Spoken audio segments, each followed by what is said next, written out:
Well, good afternoon, everybody. Welcome back to lecture number 11 in this series of silicon and wide bandgap power devices. Again, I'm Anant Agarwal, Department of Electrical and Computer Engineering at the Ohio State University.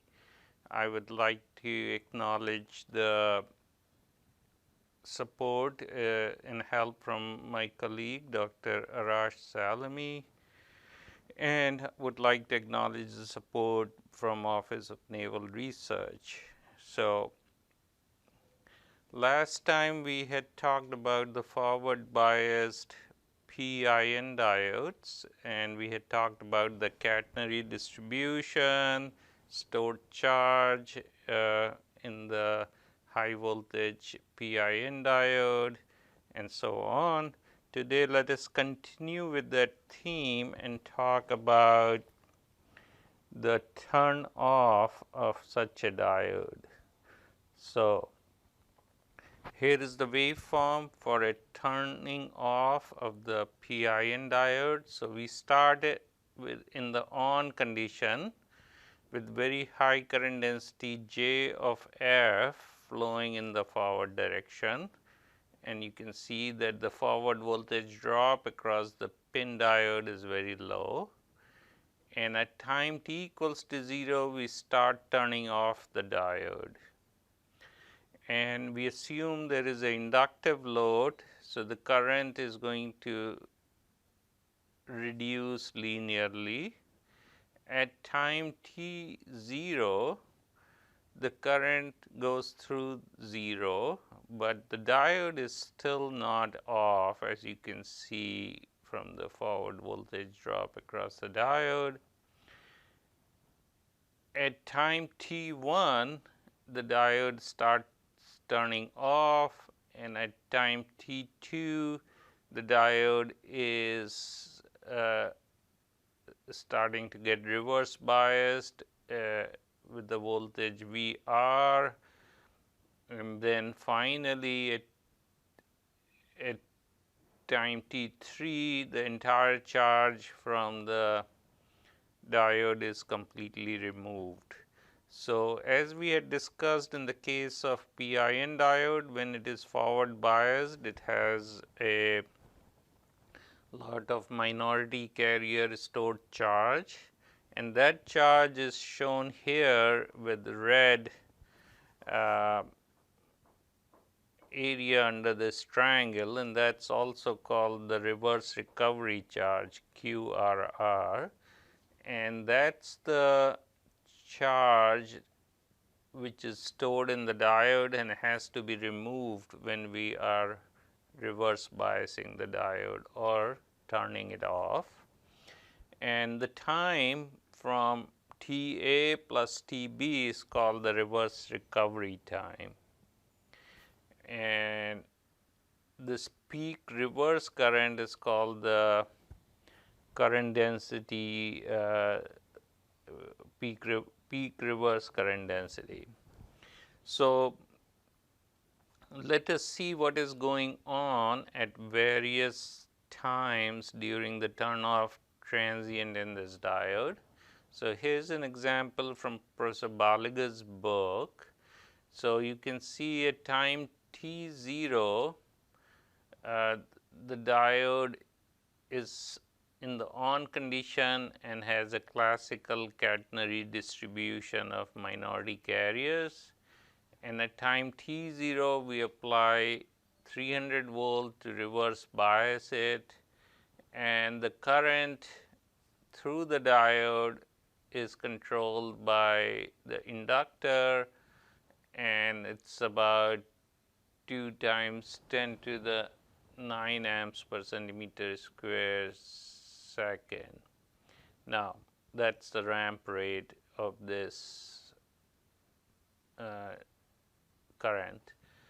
Now, at t equals to 40 nanosecond, that is our t0 time, you can see that the carrier density within the diode is flat at this at this junction. So that means now the carriers are combining, and the carrier density becomes flat here from catenary distribution, and at time 80 nanosecond you can see that the slope reverses, and then at 140 nanosecond you can see that the carrier density at this junction goes to 0, and that's the time t1. So time t1 is 140 nanoseconds, and at time t2, which is 230 nanosecond, almost all the charge has recombined in the diode. So essentially we start out with all the stored charge in the diode because of the forward bias. We turn it off, and all that charge has to be removed by recombination, and then it takes in this case 230 nanosecond. So our TRR is 230 nanosecond, and our QRR is integral under the catenary distribution. So here is an example that has been published. This is a 6 kV diode. It's a silicon carbide PIN diode, and you can see they have compared it with a silicon diode. A 6 kV diode, the temperature is 125 degrees C, and you can see the reverse recovery charge in the silicon carbide diode, the area under this red curve, is much lower than what we see under the silicon diode. And of course, the TRR is also much smaller than the silicon diode, which is very long. So 11 microcoulombs in silicon carbide versus 83 microcoulombs in silicon for equivalent ratings is a big improvement in silicon carbide, and that's only because of the high breakdown field. We can design smaller drift layer, as we had discussed in the last lecture, and therefore the total stored charge is much less in silicon carbide.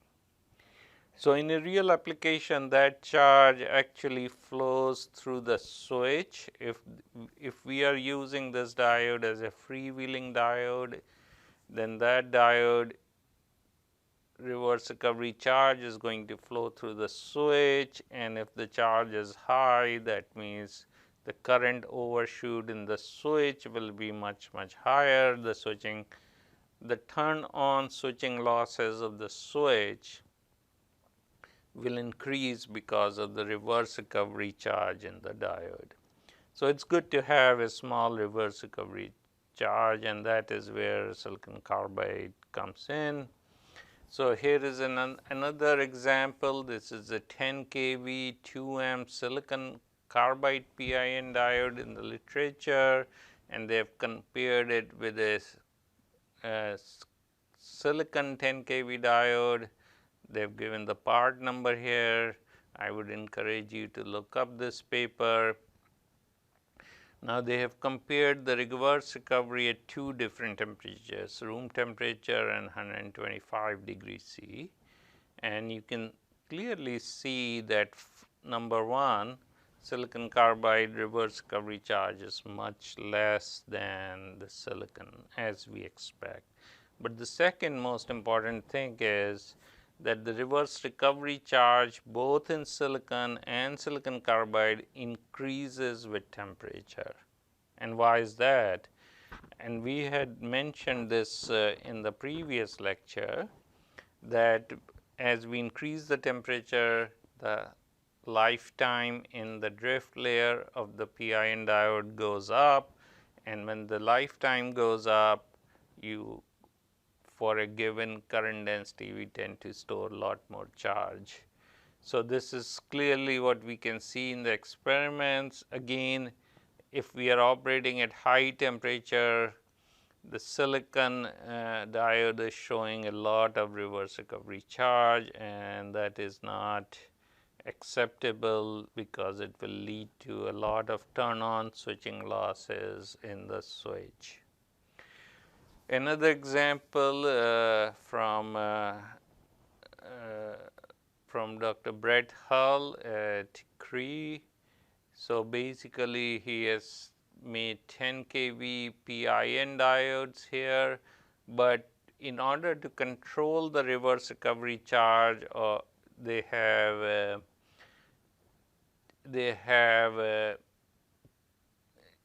changed or reduced the doping of the anode, and by reducing the doping of the anode layer, they can control how much charge they are injecting in the on state, and therefore they can control the reverse recovery charge during the reverse turnoff. And you can again see that with different dopings of the anode, the reverse recovery charge is reduced quite a bit in silicon carbide. So it's a very classical technique, is also used in silicon. The other way of controlling QRR is you can simply change the lifetime in the drift layer by different techniques. One of the most popular techniques is radiating the diode with electrons or some high energy radiation, which you can do after the diode has been packaged. So clearly we have some good examples of silicon carbide diode showing low reverse recovery. This is another example from Dr. Arash Salami, my colleague. He worked on on-axis 4H silicon carbide. On-axis meaning silicon carbide was grown on axis and not with usual 4 degrees off axis, and he has made 10 kV PiN diode.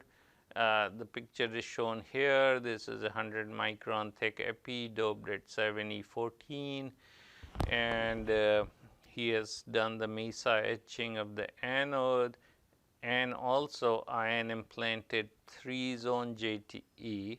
So if you remember from our edge termination discussion, single zone JTE was not very effective because it had a very small processing window. 3-zone JTE tends to enhance that processing window and is more effective, and the design is shown here, and you can see that the diode has very low leakage current of 0.2 microamp at 10 kV, has a nice turn on at 3.3 volts at 100 amps per centimeter square, and the on resistance is 3.4 milliohm centimeter square. Now, you can calculate the drift layer resistance from the given thickness and doping of the drift layer, and that comes out to be 97 milliohm centimeter square.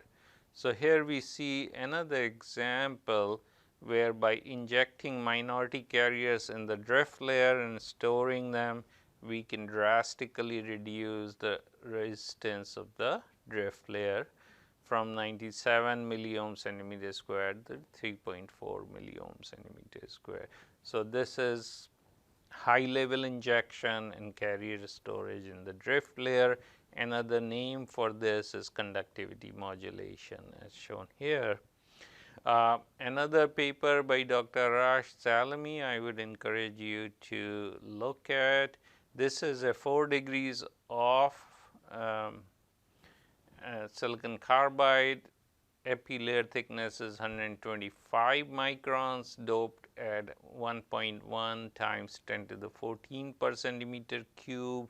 In this case, he has used JTE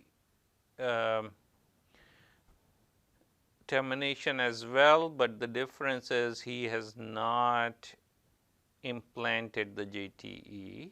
He has used a very clever design of etching the JTE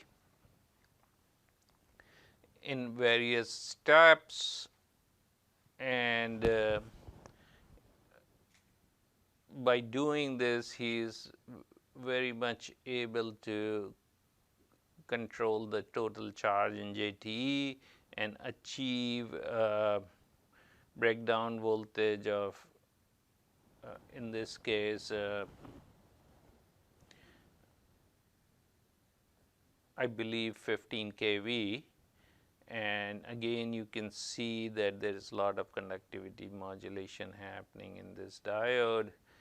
This is almost 16.2 kV diode. So again I encourage you to read these papers on various ways of designing silicon carbide PIN diodes, and let's try to work on this design problem, and this will help you understand a lot of concepts we have discussed. So, first of all, we want to design a 10,000 or 10 kV silicon carbide PIN diode. So, we want to calculate the doping and thickness of the n-type epi layer. We can assume maximum electric field of 2 megavolt per centimeter for the PIN diode, and we want to also calculate, once we have designed the drift layer, we want to calculate the specific on resistance of the diode, that is just the drift layer, not the conductivity modulated part. And then assuming electron mobility of 1000 centimeter square per volt second and hole mobility of about 120 centimeter square per volt second, we can calculate the conductivity modulated specific on resistance, and it's also we have to assume the high level lifetime. In this case we have assumed 2 microsecond, and let us also assume we are operating at 100 amps per centimeter square, and then we can calculate QRR by the average carrier distribution method. And then the second part, we can calculate the reverse leakage current at 5000 volt at room temperature. We can take into account the thermal generation current in the depletion region, and we can assume that the high level lifetime, that is 2 microsecond, means low level lifetime is 1 microsecond, and we can assume tau n is equal to tau p. All right, so we can design a punch through diode. We have discussed this before. We can design a punch through diode where the electric field is trapezoidal, and we have looked at these expressions before, but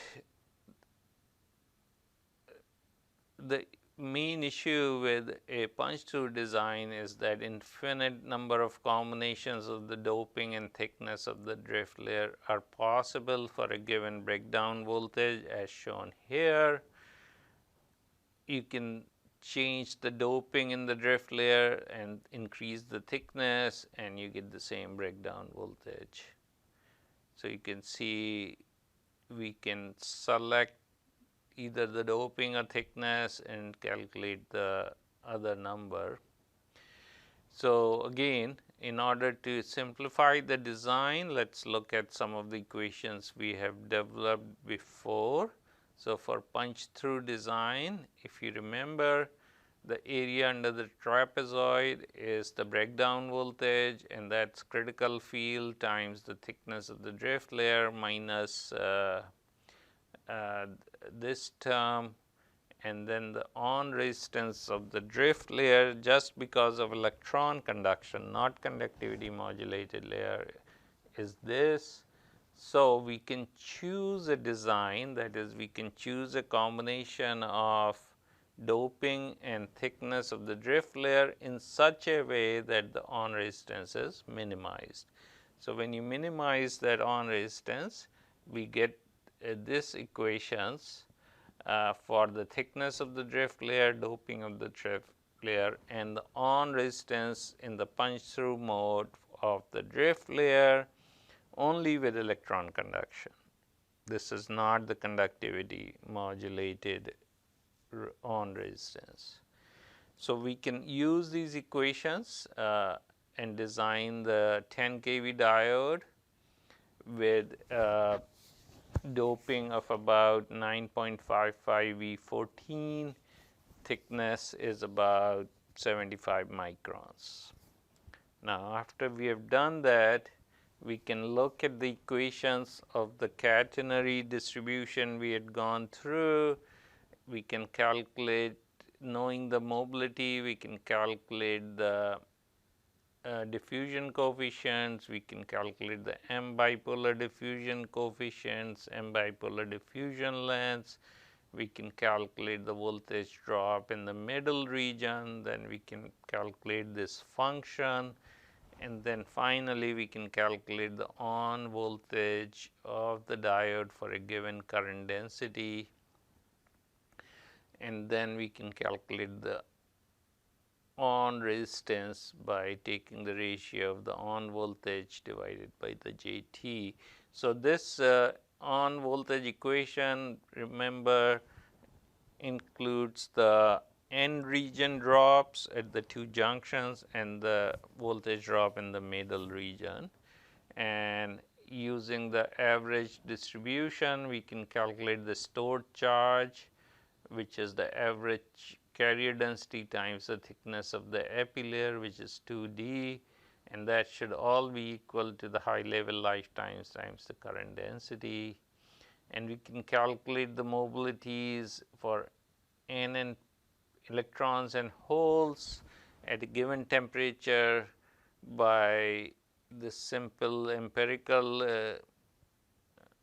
function for silicon carbide. So, if you do all that, we come up with a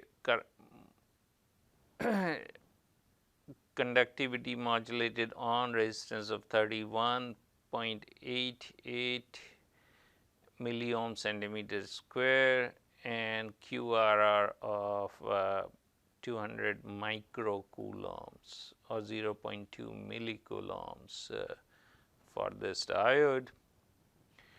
Now, we can also calculate the reverse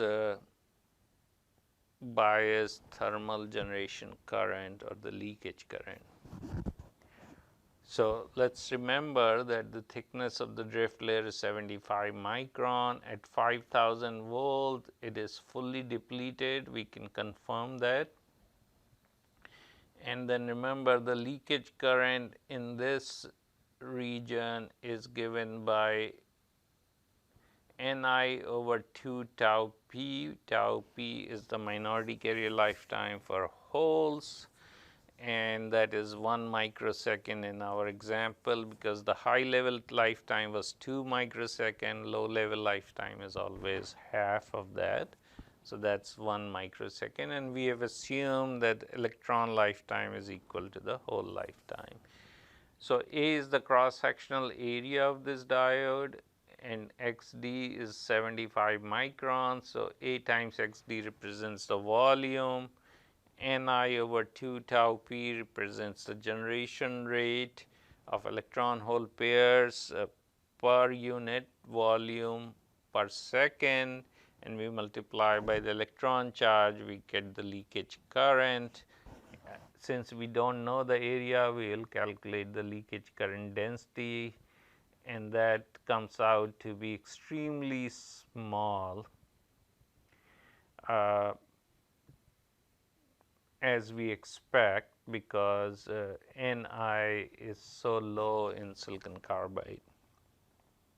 Now, as we increase the temperature, Ni will increase, and you can see that the leakage current will increase because of the increase in Ni, and the stored charge as we increase the temperature increases because the lifetime improves.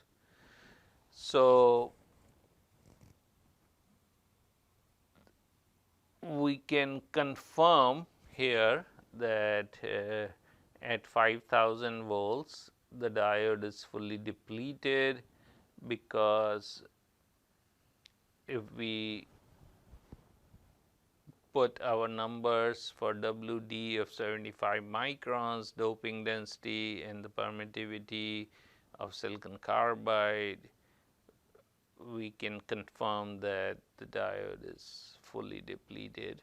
And again, high level lifetime is the sum of low level electron and hole lifetimes is equal to 2 microsecond. So with that, let us stop here today for today's lecture, and next time we will look at some of the spec sheets of commercial silicon diodes, and we'll go from there. So thank you very much.